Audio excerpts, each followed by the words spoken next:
자녀들 중에 우리가 아버지께 받은 계명대로 진리를 행하는 자를 내가 보니 심히 기쁘도다. 아멘. 요한이서 1절부터 4절까지 본문입니다. 진리를 행하는 자, 진리를 행하는 자 말씀의 제목입니다. 4절에 나와 있습니다. 4절 말씀 보시면 너의 자녀들 중에 우리가 아버지께 받은 계명대로 진리를 행하는 자를 내가 보니 심히 기쁘도다. 자, 이렇게 증거하고 있습니다. 진리를 행하는 자, 우리가 말씀을 함께 살펴보고자 합니다. 진리, 참된 것, 거짓에 반대되는 진실을 가리키는 말이 진리죠. 성경적 내용 근거에서 우리가 풀어보면 이 거짓에 반대되는 진실이기 때문에 거짓, 외식하거나 껍데기나 가라지의 상태가 아니고 속이 꽉 차 있는 알곡의 상태가 바로 진리가 될 것입니다. 예를 들어서 이제 우리가 말씀을 배울 때 글로만 배운다 이런 말을 해요. 글로 배웠다. 자, 글로만 아는 것이 아니라 그 의미와 본질이 무엇인지 온전히 깨달은 상태가 되는 것을 진리라고 말할 수 있을 것입니다. 예를 들어서 우리가 하나님을 알아요. 예수를 알고 그리스도를 알아요. 예를 들어서 세상에서도 하나님을 못 들어본 사람이 없을 정도죠. 예수라는 말도 거의 다 들어봤고 크라이스트, 그리스도를 모르는 자도 없습니다. 근데 이걸 이제 이름으로, 명칭으로만 아는 것이 아니라 하나님이 어떠한 분이신지, 그가 누구신지 뿐만 아니라 그와 내가 날마다 교제하면서 그의 속성을 우리가 배우며 그와 함께 살아가게 되는 것, 이것을 이제 진리라고 말할 수 있을 것입니다. 요한일서에 따르면 이제 하나님과 사귀게 되는 것이고 하나님과 교제하며 소통하며 살아가게 되는 것. 그래서 그가 기뻐하시는 뜻 안에서 날마다 교제하며 살아가는 상태를 우리가 이제 진리의 내용으로 이해할 수 있습니다. 진리를 행한다라고 했을 때 원문을 보니까 진리를 행하는 것이 아니라 진리 안에서라는 말로 되어 있습니다. 그러니까 하나님 안에서, 그렇죠? 온전한 뜻 안에서, 뜻이 하늘에서 이루어지는 것 같이 땅에서 이루어지는 것이 실제로 우리 가운데 나타나는 것이죠. 이걸 사도 바울은 하나님이 기뻐하시고 선하신 뜻이 무엇인지 분별하다라는 말로도 풀어서 우리 가운데 설명합니다. 로마서 12장 2절에 보면 너희는 이 세대를 본받지 말고 오직 마음을 새롭게 함으로 변화를 받아 하나님의 선하시고 기뻐하시고 온전한 뜻이 무엇인지 분별하도록 하라. 자, 하나님이 진리시고 하나님의 뜻이 진리잖아요. 그래서 그 진리, 그러니까 내 생각이 아니라 하나님이 기뻐하신 뜻 안에서 선하고 기뻐하고 온전한 뜻이 무엇인지를 분별하여 아는 상태. 자, 그러한 진리를 아는 상태 가운데 살아갈 것을 진리 안에서 행하는 자의 모습으로 설명하고 있습니다. 지금까지 우리의 생각과 습관, 또 이런 것들을 우리가 우상이라고 배웠잖아요. 우상에서 벗어나서 하나님을 온전히 제대로 알게 되는 은혜. 자, 그 은혜 가운데 살아가는 자들을 진리를 행하는 자로 설명하고 있습니다. 저와 여러분들을 그 진리 안에서 살게 하시려고 부르신 줄 믿습니다. 그러므로 하나님을 더욱 소망하시고 참된 것을 알게 하시고 진실을 알게 하시고 그 은혜와 말씀의 그 핵심, 그 본질, 그 온전한 알곡의 상태로 살아가게 하여 주옵소서. 이렇게 소망하며 하나님 나라와 뜻을 구하는 기도의 시간 되기를 소망합니다. 자, 먼저 주시는 말씀은 바로 장로라는 명칭입니다. 1절 보시면 장로인 나는 택하심을 받은 부녀와 그의 자녀들에게 편지하노니 내가 참으로 사랑하는 자요 나뿐 아니라 진리를 아는 모든 자도 그리하는 것은 우리 안에 거하여 영원히 우리와 함께할 진리로 말미암음이로다. 자, 장로인 나는 이라고 이제 묘사를 했습니다. 장로가 무슨 뜻이냐면 이제 배운 자라는 뜻이잖아요. 장로는 배운 자 또는 지혜로운 자입니다. 본문에 따르면 배웠다, 지혜롭다. 무엇을 배웠기 때문에 그렇습니까? 진리를 배웠기 때문에 그렇죠. 따라서 이 배운 자, 지혜로운 자를 가리켜서 장로라고 부릅니다. 우리말로 번역을 하면 어른이라는 뜻이에요. 어르신이라는 말 하잖아요. 우리가 왜 어르신이라고 합니까? 나이만 많다가 아니라 지혜로운 자, 세상을 많이 배워서 지혜를 가지고 있는 자를 높여 부르는 말로 어른 또는 어르신이라고 부른단 말이죠. 그런데 이제 장로는 성경 기독교에서 이걸 이제 직분화했습니다. 명칭을 붙여서 이게 이제 하나의 호칭이 될 뿐만 아니라 직위와 직분을 가리키는 말로 사용하고 있는 것이죠. 장로를 언제부터 할 수 있냐면 보통 이제 40대 정도부터 합니다. 근데 40대 장로된 분한테 어르신 그러면 좀 민망하잖아요.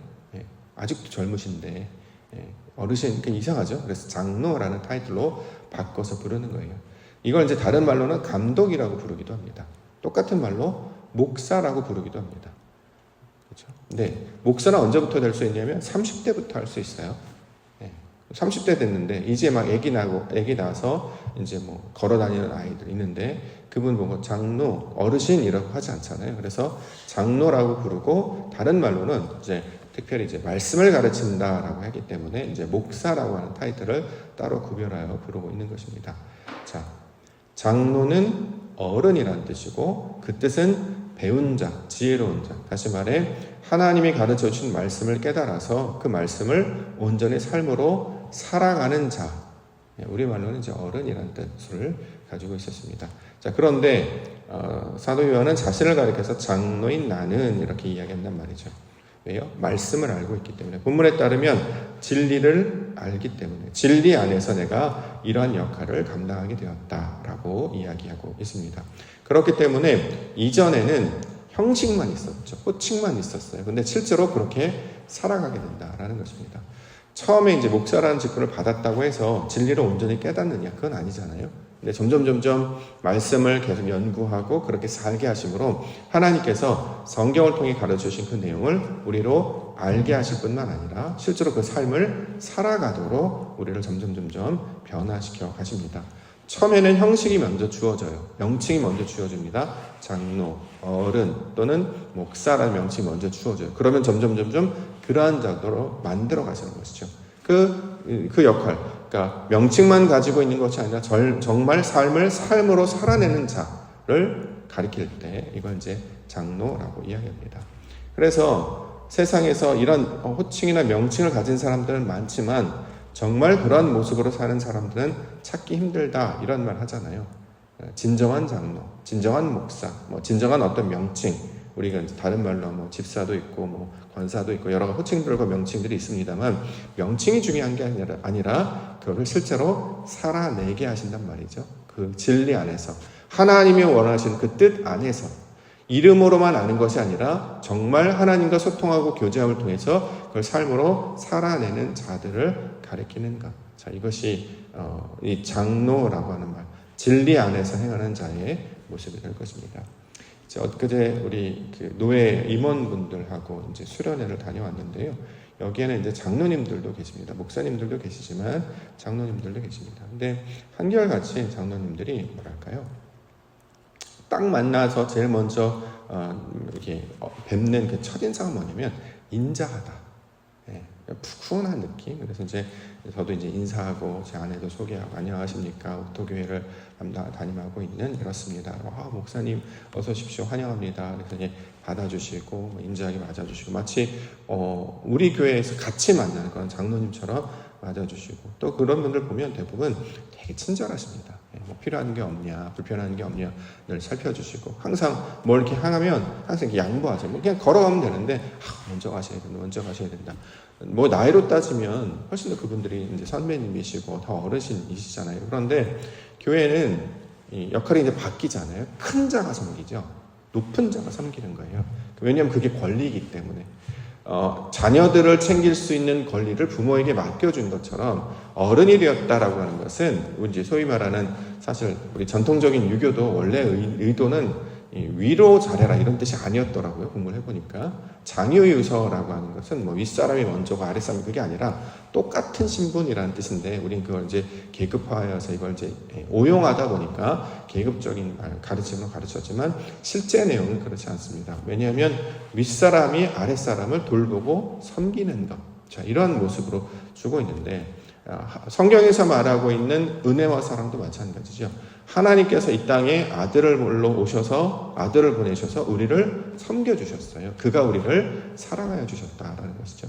근데 세상에서는 반대로 내가 뭐 대접받기를 원하고 인사받기를 원하고 그래서 이제 대표적인 외식하는 자들이 이제 서기관, 뭐 바리새인들, 그래서 큰 옷 입고 회당 끝에서 막 큰 소리로 기도하고 문안받기를 좋아하는 사람들, 그런 사람들이 비판합니다. 그렇게 하면 안 된다라고 이제 이야기하는 것 똑같습니다.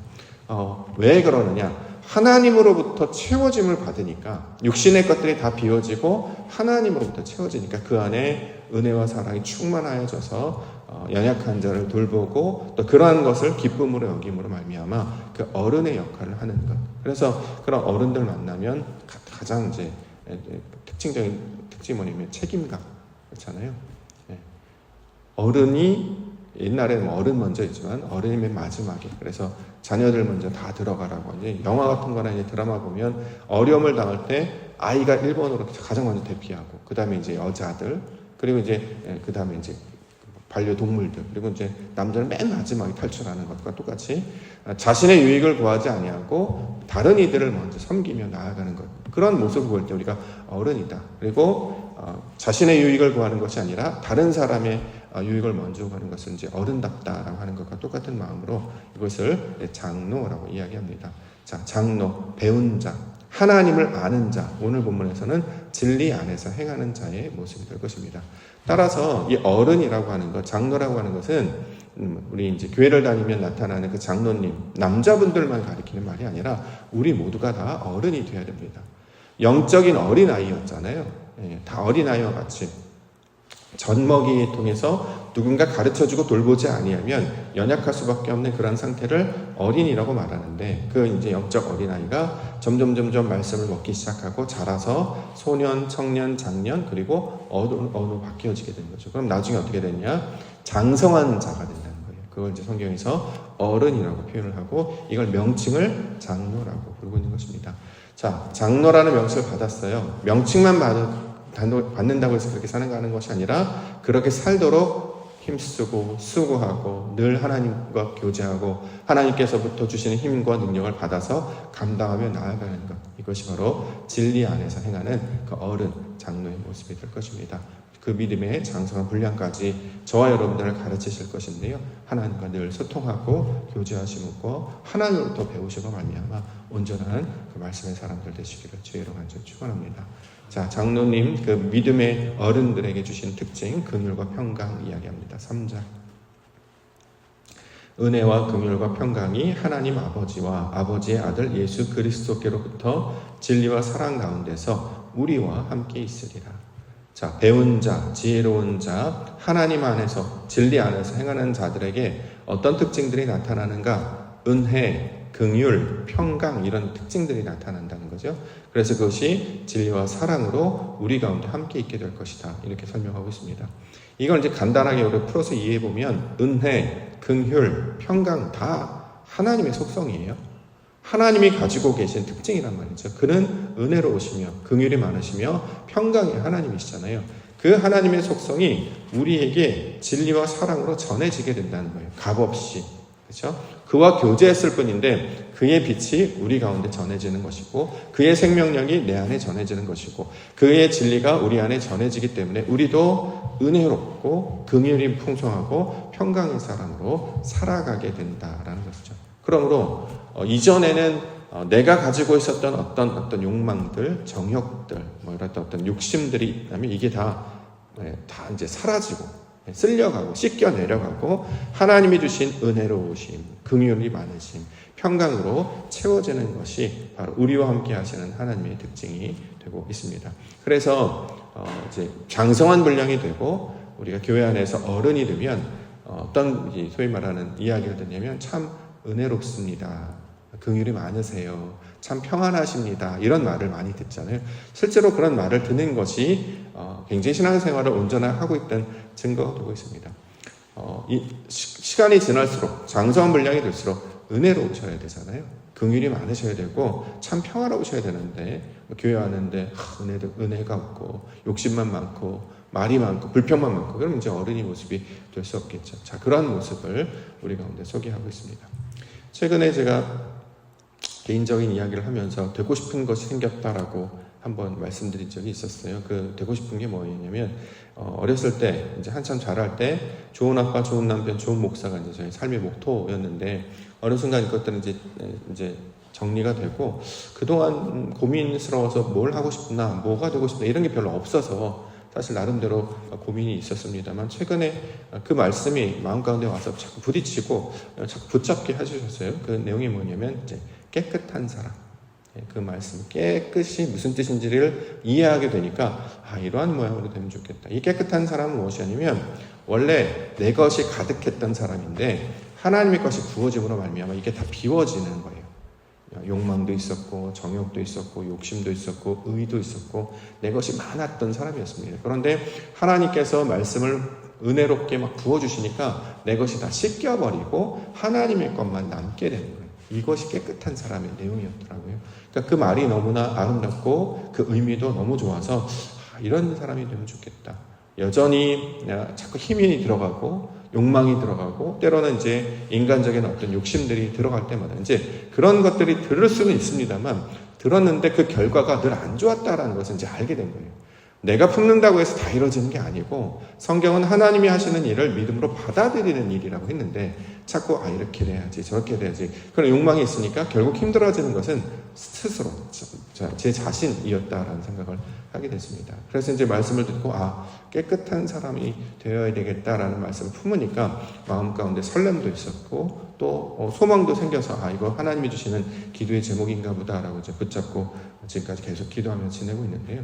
그래서 이제 계속 묵상하게 돼요. 깨끗한 사람이라고 하는 것이 어떠한 사람이 될까? 그리고 하나님이 주신 은혜로 말미암아 내 것이 비워진다는 것이 어떤 것일까? 이제 늘 묵상하면서 찾고 이제 살피게 되는데 그 중에 하나가 뭐냐면 최근에 이제 깨달은 것 중에 하나가 뭐냐면 걸림이 없어야 된다는 말이 와서 닿습니다.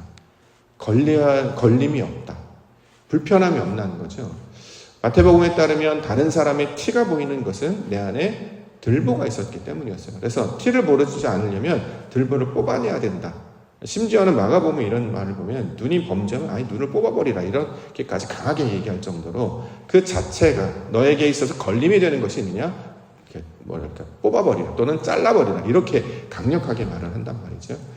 그래서 깨끗해진다는 것은 결국 주님 주신 은혜로 말미암아 내 것이 비워지고 사라지게 되는 것인데 그것이 사라지면 이 걸림이 없는 상태가 된단 말이죠. 그러니까 불편함이 없는 거예요.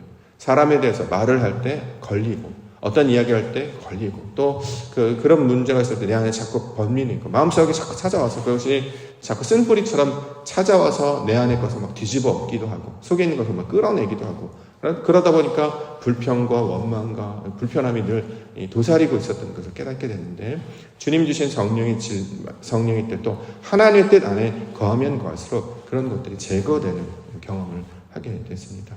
자, 그래서 하나님이 주시는 그 진리의 빛 안에서 살아갈 때 하나님 이런 걸림이 없는 자 하나님께서 모든 것들을 비워지는 자 되게 하여 주옵소서. 그것은 오직 하나님의 것으로만 채워야 그 걸림이 없다라는 것을 알게 됐습니다.